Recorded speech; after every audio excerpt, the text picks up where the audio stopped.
80-я годовщина геноцида крымцев, крымских татар – это не только повод рассказать миру о сотнях тысяч погубленных жизней и искалеченных судеб.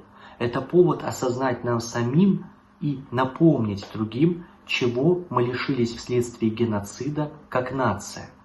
Как нация вследствие геноцида мы лишились национальной автономии, численности и имущества. Вопрос восстановления национальной автономии с последующим решением демографической проблемы путем репатриации и компенсации материального ущерба – это не вопрос чьей-то доброй воли или благосклонности, это вопрос прямой ответственности правопреемников преступного режима. Именно поэтому для нас очень важно привлекать внимание мировой общественности к геноциду 1944 года и его последствиям, которые наш народ очень остро ощущает по сегодняшний день.